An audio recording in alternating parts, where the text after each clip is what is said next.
Bonjour. I do not speak French, so pardon moi.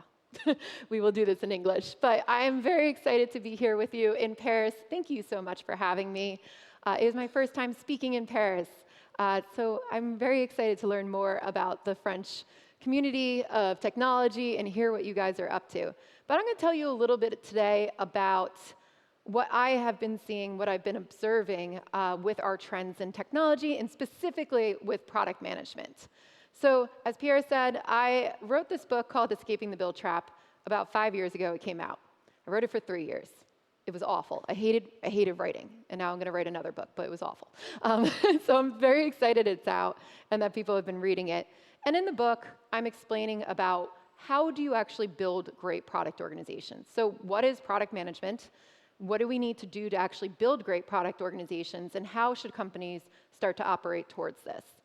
And since it came out, I will say that a lot of strides have been made in product management, which is fantastic. We're doing a pretty good job. So when I started consulting and working with companies to learn product management almost 9 years ago, I had to fight with everybody to just talk to customers. I'm sure some of you have done that fight as well, right? We should be talking to customers. No, we know everything, right? Now, though, we're getting really good at those types of practices. So I see teams get really good at doing user research, defining personas. We know now that we need to build minimum viable products. We know that we should be doing usability testing. We know that we should be looking at data. So as product managers, we're getting really good at these individual practices. But we're still not pulling it all together to help make our organizations fully product-led. So that's really the next piece that we need to look at. And I've started to notice this. I started a podcast, as everybody does, right? Everybody has a podcast. But I started a podcast a couple years ago, and I have a segment where people can write in and ask me questions. It's called Dear Melissa. And in those questions, I kind of looked at 2022, pulled all of it together, and said, what are people asking about?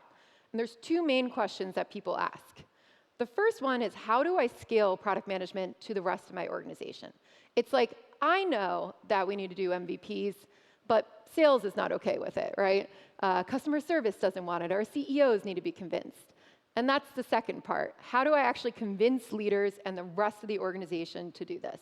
So that's the two most frequent questions I get. And you can tell when people write in that they're not happy with it, right? I get some really kind of angsty questions where it's like, this person won't listen to me. How do I help? So I know we are actually frustrated with it. And that's what I want to talk to you about today, what it takes to actually get the rest of the organization on the same page with us. So we all believe that we need to be more product-led in organizations. But when we start to introduce that to the rest of the org, they're like, no, right? I don't want to do that, like product-led. And then we get frustrated because we say, don't you see how amazing this is? It's a great thing. We should all be product-led. So why are we facing this kind of resistance from the rest of the organization? Why do we get people being like, no, I don't want to do it? Well, when you say product-led, the rest of the organization hears this. Product management rules everything, right? They hear, no, you peasants, you may not come up with ideas, right? They hear, product management makes all the decisions. And that makes them very scared, right? That makes them very uncomfortable because typically they were the ones making the decisions. So we know that product-led doesn't mean this. Well, some of us know. There are some product managers out there, and I can tell by the questions I get, that are like, nobody will listen to me. I make all the decisions, but they're not listening to my decisions. But that's not really product-led. That's not where we're going after. Product-led means that the product leads our growth in the organization. It means that we're not selling things that don't scale, selling things that are not going to work for a good amount of our personas. It means that the product actually leads our growth, and we're scaling through building really great products. And that doesn't take just product managers. Actually, we can't really do anything by ourselves, right? We need developers to be able to code and put things out there. We need designers to be able to actually design the stuff. We need marketing to put it out there. We need sales to sell it. So we need all of these people to work together. And that's what makes a great product. So when we are looking at building a product as product managers, we need to be actually synthesizing a lot of data and a lot of inputs from around there. We need to understand the customer and user research. We need to understand market research and data. We need to see if there's an opportunity that's worth going after. How much could we capture of this market? Is it worth us actually building into it? We need to understand the financial data and implications on sales. If we are road mapping these things, when do we think we can unlock sales, right? If we build this thing, when can we start selling it, and how fast will sales ramp up? We need to understand user data. What are they doing right now? And then we also need to know technology implications, which are things like, hey, we've got AI, and I'm sure you're all excited about AI, and we're going to talk about that later in the conference, but we've got AI. What do we do with it? What can we do with it? What kind of problems can we solve? So this is a big job, right? Product management is a really big role. It's a really big, big role. And we need to figure out how do we get the rest of the people on board with this. So I think what's happening in organizations where we're still facing this friction is that as product managers, we're really good at working small, but we're not great at thinking big and thinking about how do we scale these things and how do we get the rest of the people on board with this or change our organization. So let's talk about organizational culture for a minute. I think this is a great definition, little clip that I found about what organizational culture really is in companies. So it says, while national cultures are based on deeply held values, and sometimes we think that's culture, right? Organizational cultures are more concerned about practices. And the repetition of practices or behaviors within a workplace help to define the organizational's culture. So I hear a lot about cultures being, our values or our beliefs or what we actually feel in the organization. But at the end of the day, it's really what we're doing on a day-to-day basis and how we're interacting with each other. So we need to remember that.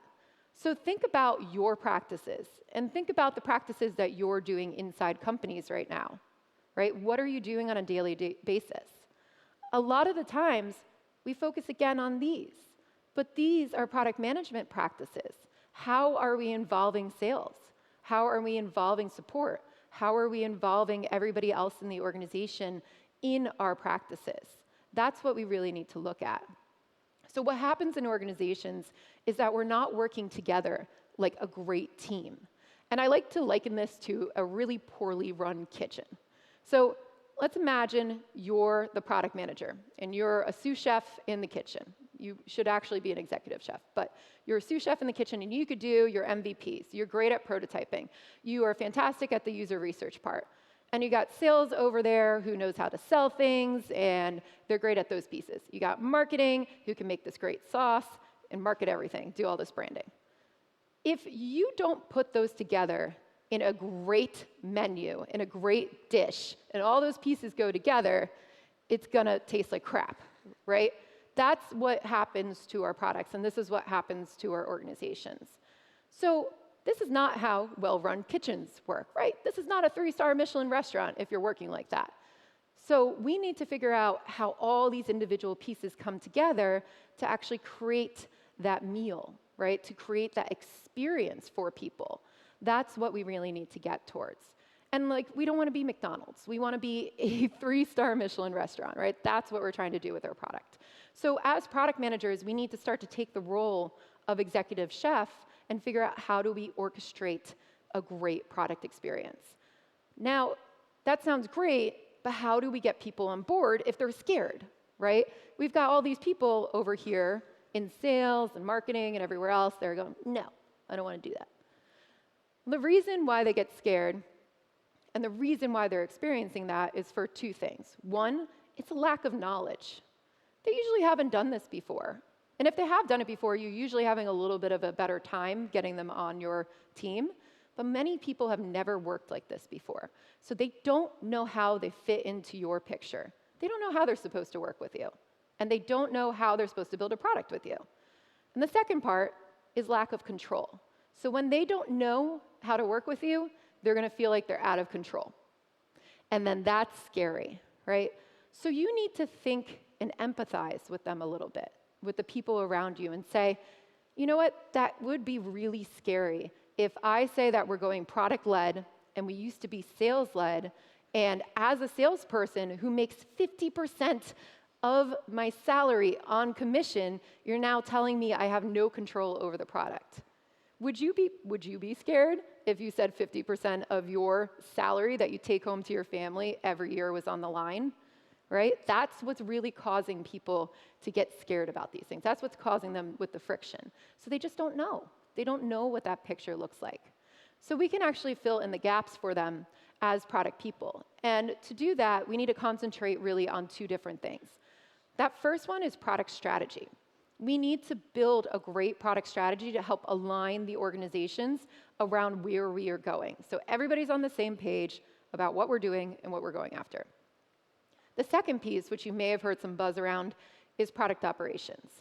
So product strategy tells us what we are doing, right? Where we are going and why we're going in that direction.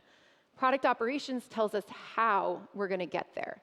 And this is not just for the product teams, this is for the whole company, right? This helps align us around how we want to work in a product-led company.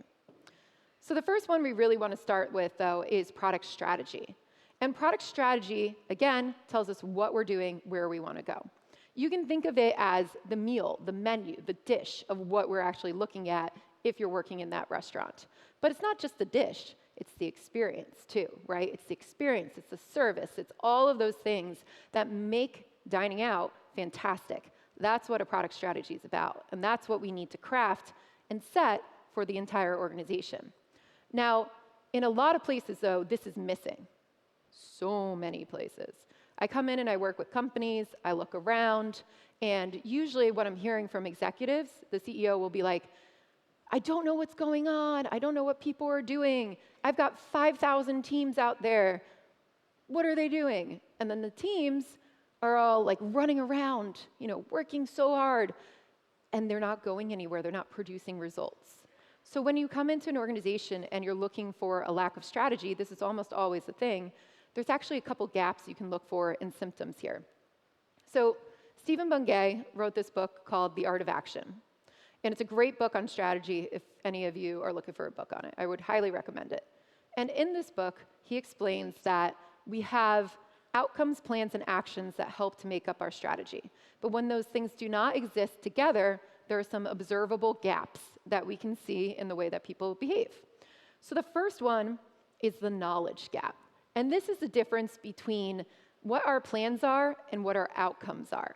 And you can tell if you have a knowledge gap if you've got any salespeople or executives coming to you and saying, I need more information. Tell me exactly what you're doing.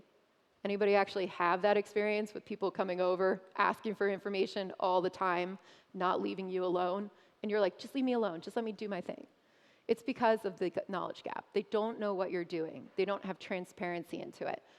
So what happens then is that our plans and our actions are not aligned. That produces an alignment gap. And in an alignment gap, what we're really seeing is that the executives have something in their head around what they want us to do, and we're not doing it. They don't feel like people are actually aligned. So what do? They come over and they start dictating what you should do. So they give you more instructions. They go, hey, I want you to build this. Make that button purple, right? They're trying to get some control over this because they don't have the alignment that they need. The last one is actions to outcomes. And that's really the effects gap. So in this piece, it's really the difference between what we expect our actions to achieve and what they actually achieve. So in organizations, we are all, doing our work, we're on our product team, we're doing everything great, but where is our revenue? What are the outcomes for the business? Why aren't we achieving them? That is really the effects gap. And what happens when we observe the effects gap? Well, everybody starts blaming everybody else, right? It's sales' fault, it's product's fault, it's tech's fault. Meh. So in an organization, this happens all the time, and this is really key because there's a lack of strategy. This is what causes the lack of strategy in organizations. So most organizations have something like this. They've got a company vision, and then it's like solutions. And that's their strategy, right? And the company vision a lot of times is make more money. Like, cool, what am I supposed to do with that? How, right? So we're all over there frustrated because we don't know how they want us to make more money. It's like, I could do so many things. Like, do you want me to sell candy? That'll make money, right? I don't think that's what you want. So what's happening in a lot of these organizations is we're missing what I call the missing middle. And this is a very lengthy thing, but we're looking at strategy layers. It's not just about having a vision, and it's not just about having solutions, but having the appropriate level of strategy at each part of an organization. So typically, what we do is we start with a company vision. And the company vision is, where do we want to be in 5 to 10 years? What's the value for our customers? What's our position in the market? What's our business actually look like if we fast forward 5 to 10 years? Now, that's not be the best bank. You're like, how? What's the best mean, right? What's that actually mean, be the best bank? That's what we really want to paint in the vision. And the vision is usually not just a statement. It's actually carefully crafted through a longer memo that the executives or CEO puts out. So they explain what that means and what customers should be doing, and they put slides together. It's not just one statement. Like, we are the backbone. I had one company I worked with in healthcare. They said, we are the backbone of healthcare. And I was like, what does that mean? Like, what's that mean? What's the backbone of healthcare? And nobody in the organization knew. But that's what they all spit out as their vision. They couldn't tell you what it meant. So once we have a vision, then what we look at is strategic intents. And these strategic intents should be lofty, business-focused intents. So these are things like, we want to move up market.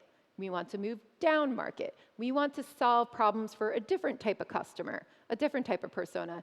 And they're focused on the entire company, not just the product or software. And senior leadership sets this. So the C-suite sets this together, right? This is usually 1 to 3 years out. So you might have a 3-year strategic intent depending on how fast you can release. So all of this really depends on how fast your company can put product out into the world. Now we get into the products. We look at our whole portfolio of products, and we say, what problems can we address to tackle those strategic intents across this portfolio? What do all those products come together to do? Are we building a platform? If we're doing a platform with a bunch of different products, what does that look like? What should it solve? What should people be able to do? That's usually set by the chief product officer and the VPs. Then we have our product strategy and initiatives for each individual product. And then finally, we get into the teams, which is what are our solutions that we're building for that. Now, all of this you can see is put out by time horizons. That means the teams are going to be working 3 to 6 months out, but the leadership is working 1 to 3 years out.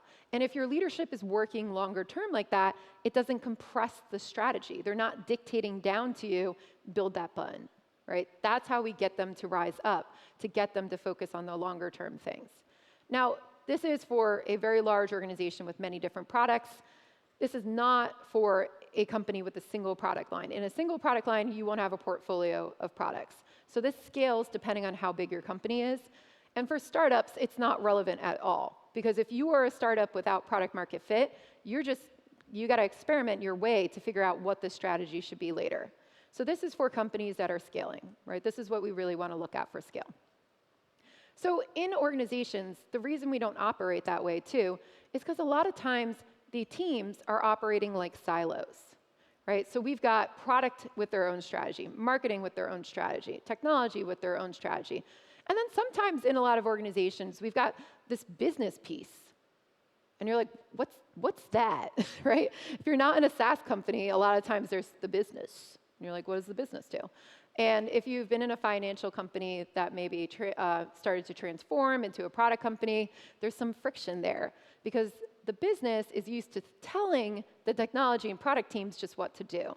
And they still view you like IT, right? They still think you are back-end people that just take their requests. And what we're finding, though, out there in many of these organizations is that product in the business is actually becoming the same thing. And a lot of financial companies and companies that have been on this path of transformation are starting to see this, right? Think about what you sell with software today. In a lot of organizations, you wouldn't be able to sell anything if you didn't have software. You wouldn't be able to deliver on those things. So we're seeing that product strategies and business strategies are becoming very, very close. And that's not in all companies yet, but what we're seeing is the trend is they're merging. And this is only going to continue. I was actually talking to a really large bank in the United States a couple of weeks ago with their CTO, with their CEO, and they said, I think the product and the business needs to be the same for us. I was like, yay, we did it. We actually got there. It's been 7 years I've been working on that, but we got there, right? So this is where it's kind of going. And as product managers as well, we need to be mindful of the business as well. We need to be talking in a business language to the executives about how much money we're making, about where we're going in the market, and bring that up. So if the product and the business are starting to merge, we need to all start operating like a team, right? We need to have marketing and product and design and sales and tech coming together to figure out how all these things, work. So we can't operate like silos. We need to see, especially our executive team, start to work together to set goals for everybody and themselves. So what they do is typically create these strategic intents. This is usually missing at many organizations. And they're things like, we're first prioritizing increasing retention in the small and medium businesses that we have. Then we're going to move up market into the enterprise. There's, I'd say, no more than 3 strategic intents. That is usually a good number. I had one company try to make 87 of them. Doesn't work, but everybody tries. And what this does is it aligns all of the functions around what we're doing. So now we don't have marketing and product arguing with each other, right? About, hey, no, I need to do like my sales for the enterprise. And you're like, no, first we need to do retention. So if we're going to prioritize, now we have something to prioritize against. That's also a big question I always get from product managers. How do I prioritize? You can't prioritize in the absence of strategy. It's impossible. So that's really what we need to do. But to get to those strategic intents, to get to these product initiatives that we're talking about, it actually takes a lot of work. And we can't just lock ourselves in a room in November and say, let's build a strategy in 2 days, which a lot of times we do. So I like to use something called the product KATA to actually set these strategies and start to think about how do we deploy it. And KATA is a framework that came out of Toyota in Japan, and it's really how they practice continuous improvement. So there's a couple different steps. Our steps are very similar to what they use in Toyota KATA, but they're very similar. We get strategy comes in to our part of the organization, and we understand the direction. So us as product managers, we're going, hey, what are the product initiatives? What's the company vision? What's the strategy over here? Let me ask questions. Let me understand my direction. Then we analyze the current state of where we are compared to that direction. So where are we now? Are we solving those problems for our customers? Are we even thinking about those customers, right? Where are we now? And to do that, we need to do a lot of data and analysis. We need quantitative data. We need qualitative data. We need inputs from sales and from marketing, from everybody else. Then we look at that and break down what our goals should be and what our direction on our team should be. And then we execute. And by executing, that's where we get into those practices that I was just talking about at the beginning, right? That's where we do our MVPs. That's where we start to do our prototyping, whatever is appropriate for the context. But then this is not just linear. It starts to wrap around. We look at executing of that goal, and then we take that feedback, and then we go, where are we now? Are we closer to that direction? Are we closer to that vision? And then we keep going. So this is not just happening on teams, though. It starts to happen at every level of the organization. We need to all be really aware of where we are and where we want to go and deploy that. So in an organization, there's a lot of levels of this, and your teams become each level. So, give you an example, this is what strategy deployment looks like in an organization. Executives are understanding the company vision. They're analyzing the current state of the company, and then they're setting the strategic intents.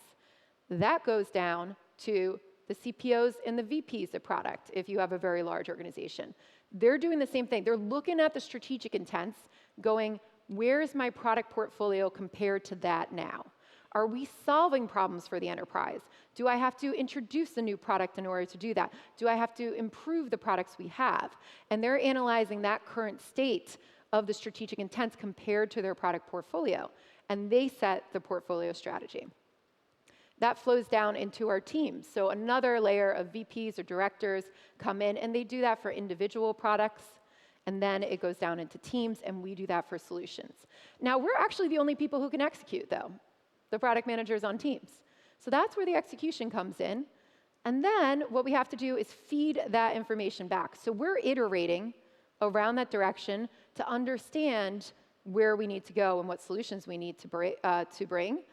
And then what we do is we communicate it back. We go, okay, I tried this thing, we did this experimentation, we looked at these, we launched these products. Here's where we're at. I think we need to set different product initiatives to get closer to that portfolio strategy. That feeds back up to the next level and then all the way back up to the executives. So there's a chain of information going all the way back up. And that's how we keep in touch with people, that's how we communicate with people. And if we are deploying this really well and connecting all these dots together with data, what that does for product managers is it allows us to relate all of these things back to the business better, right? If you can trace now how your option, how your solution goes back up to the strategic intents, that's the business connection that you're missing. So we can now tell stories when this is deployed well.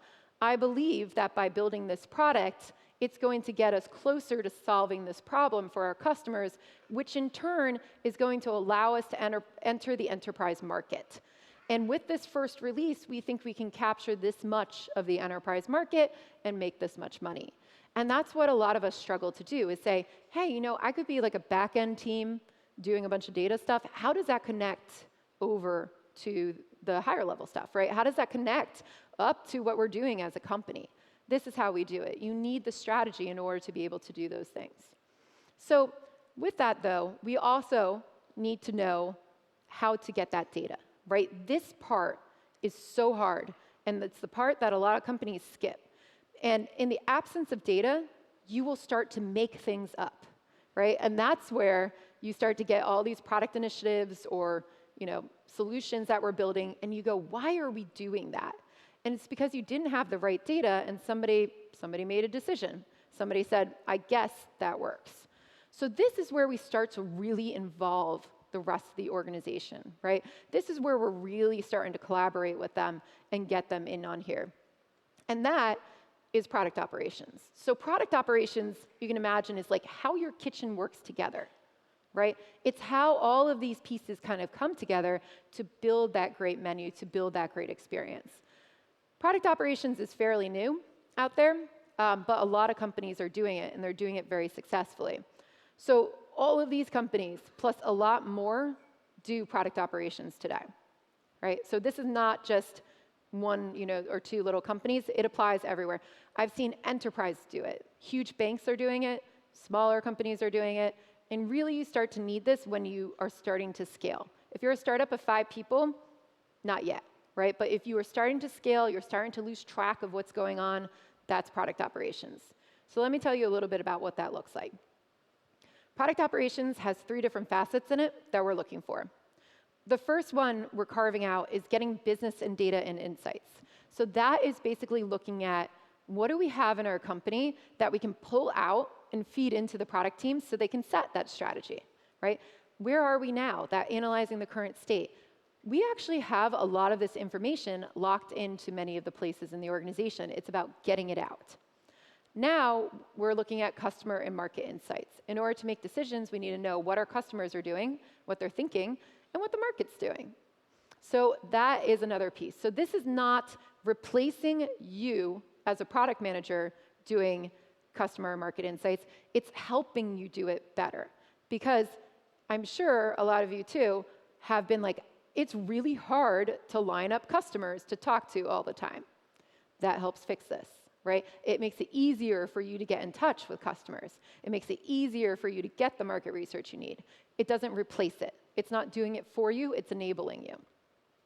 The last one is process and governance. So this is scaling your product management value with consistent cross-functional practices and frameworks. So that means not just within the product team, but outside the product team too. It's how sales works with us. It's how people plug into where we are going as a company and how we develop products. So we look at these three areas and we want to start to build them up in an organization. And the first one I usually recommend people start with, if you are especially like a high growth company. Anybody in a high growth SaaS company here? Like you're growing really, really fast? Yeah. So in a high growth SaaS company, or you want to be growing really, really fast, I should say. If you want to be growing really, really fast, you got to look at your business data and insights. So remember, we need all of these inputs to make product. Where do you get them from? A lot of places, right? So if we want user research, we've got a UX team that probably has insights. We've got user research that has insights. Sales, believe it or not, is good for something sometimes. They have customer insights. Support, account management people, right? All of these people are talking to the customers. How do we find out what they know, right? That's what we're trying to do. In the market research and data, we've got usually a go-to-market team. It might be product marketing for you. It might be other people out there, product marketing or strategy research. They're out there looking at market trends, right? These are the guys who calculate your TAM and your SAM and figure out where your opportunities are, but we need to provide them with some direction of what we should be looking at. So they're feeding back to you what market trends are happening. Then we've got financial data and implication on sales. We want to go look at finance. We can look into business units if we're a little bigger, salespeople. They're going to tell us a lot of good information. So things like, how fast can we sell? If you're modeling out on your roadmap that you want to go in a certain direction with a product, in order to find out how much revenue you can make, you also need to know how fast sales can sell it. Because some of these decisions come down not to just should we build it, but should we build it and hire different salespeople? Or should we build it and expand our sales team? If we build it, can sales sell it, right? It's not just on us, it's also on them. So we need to understand that to actually model out what we can get. User data, we got data analysts that can actually pull it out. We have systems like Pendo and all those other ones, Amplitude, to do that. Technology implications, that's what our tech teams are there for. And then compliance and legal, everybody's favorite things. You know, they actually will tell us what's happening with regulation and what we should care about. So we need to figure out how to get these insights back into the product team. And that's actually really hard sometimes. But in order to do our job well, that's what we need to do. So a lot of companies are doing this. One great example is Fidelity. Fidelity is huge. I think I have about 45,000 people. This is a huge company in the US that does our retirement accounts. So this is an investing company, and it usually provides a lot of retirement accounts for people to invest in across the United States. Jen Cardello is their head of UX Insights and Research. So she's a senior vice president of UX Research and UX Insights and Research. And they set up these teams to have both a UX research team and a strategic research team. And what they do is they help plug in to the product development process to provide insights back to the team. And they do it in a couple ways. One, when they're starting with idea creation, for example, they might help product managers, craft how they're going to go interview people if they're not really great at that. They have built a whole system to collect all the research insights that all the teams are doing. So let's say there's 5,000 product managers at a company. One person goes and does user research with a customer about how they invest. How does the rest of the teams figure out what that research was, right? What happens is we keep duplicating research over and over and over again in organizations, and a lot of times the answers might be fresh and might be right in front of us. So this actually brings it all together so we can look at it. They also go out and they train product managers and other business members on good user research.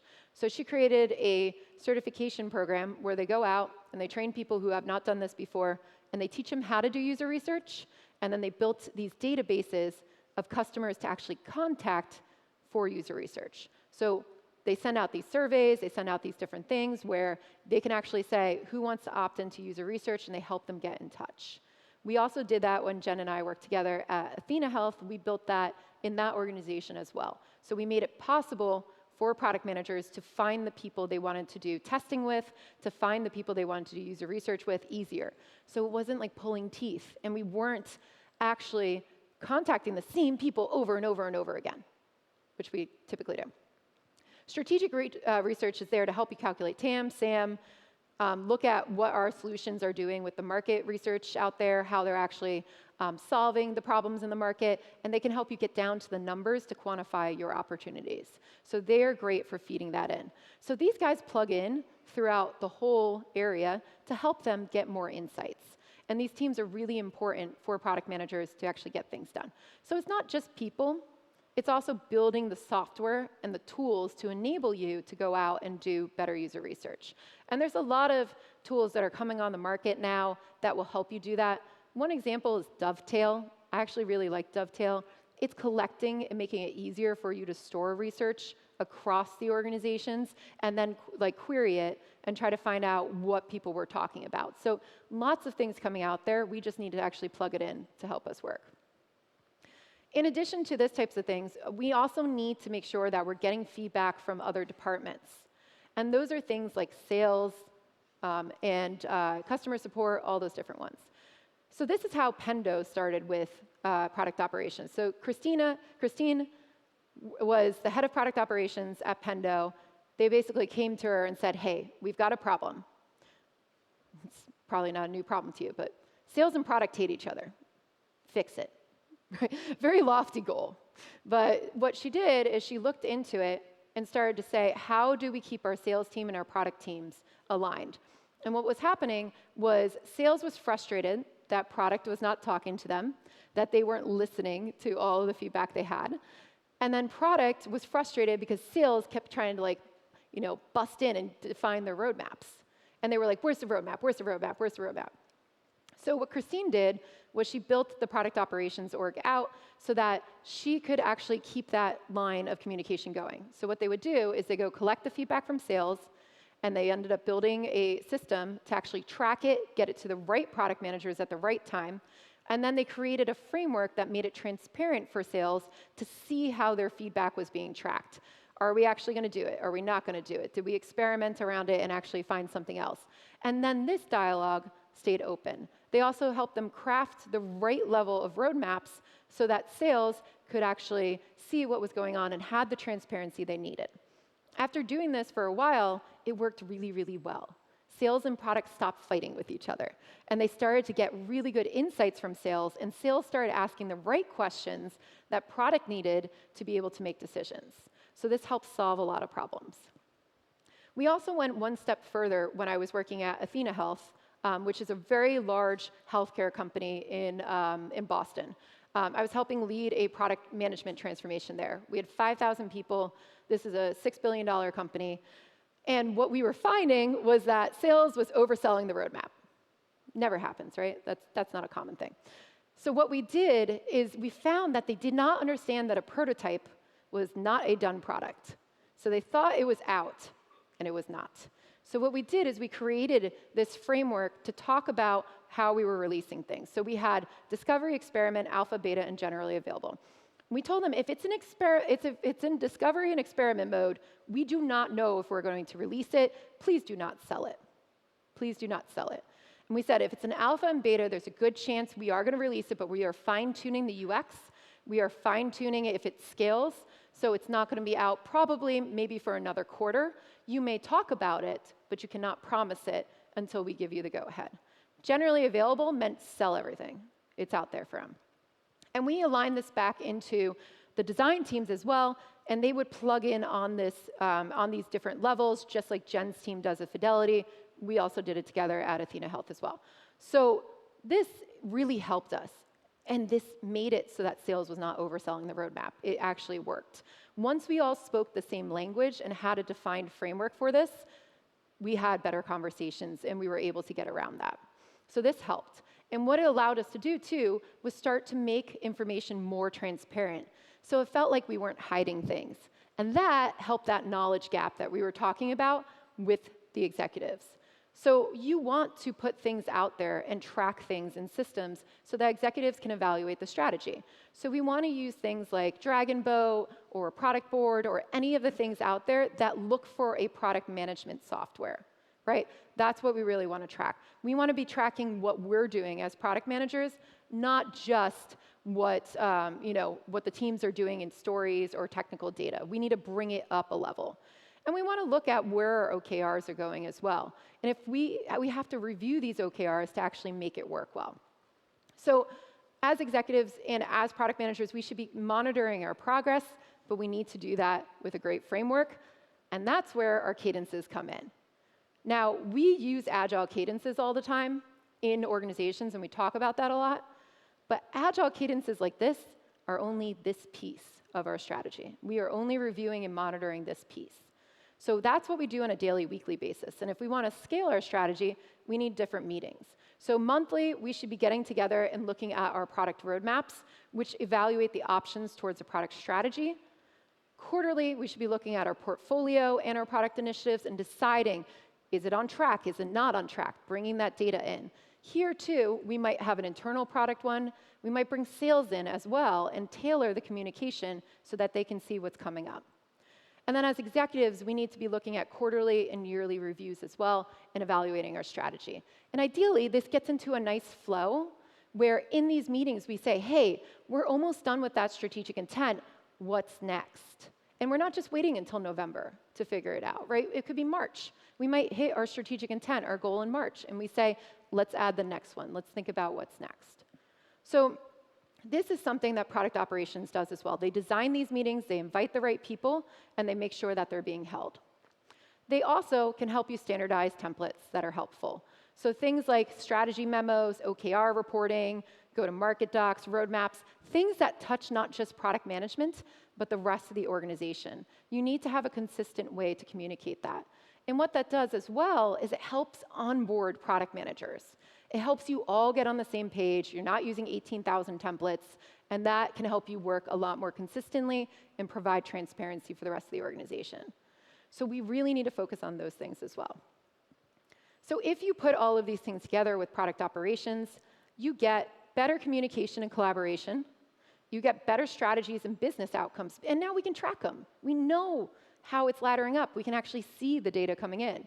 We get better product launches, and we get better onboarding of product managers in our systems. So that's why I'm writing the next book on product operations, which will be out later this year. But this is really a glue that I've seen that helps solve these problems for our organizations and brings this back together about how we do things as a company, how we become really product-led. We need to give people that formula. So if you go to productoperations.com and sign up there, we'll notify you when the book is out. My colleague Denise and I are teaching it. So once we put all these things together, let's go back and talk about the beginning. We talked of lack of knowledge, lack of control, really the things that are preventing people from getting on board with product-led. If you do product operations, if you help set the strategy, now we've got a lack of knowledge. And if you look at the lack of control part, when they see how they plug into the system and how we have that collaboration, that helps with the lack of control. But at the end of the day, you might still have people who are fighting with you. You probably will. You will probably still have naysayers who do not want to go on this journey with you. And for that, you really need empathy. Empathy for where they're coming from. Let's say you have a crazy founder CEO. Nobody has that, right? Crazy founder CEO. Most founder CEOs have never been a CEO before. They do not know what they're supposed to do. I work with a lot of them. So empathize with that. They have never done this before. They're on this journey. And the reason they're going nuts, too, is because they were doing your job, and that's the job they know how to do, right? They don't actually know how to be a great CEO. This is their first time doing it. So they actually love when product people or product leaders come to them and say, hey, I've got this template. You think this might actually help us do this? Or let me sit down and ask you about your strategy, and let me type it up, right? Don't even ask permission. Just say, can you tell me about the vision? Write it down if it doesn't exist, right? Write it down, show it to them, and say, hey, I thought it would be good if the rest of the company heard this too. Do you think this is right? They actually technically love that, right? It's about trying to meet them where they are, empathizing with their situation. And that goes for everybody across the organization, all of these different stakeholders. So if you want to change a culture, if you want to change an organization to be more product-led, you need that empathy.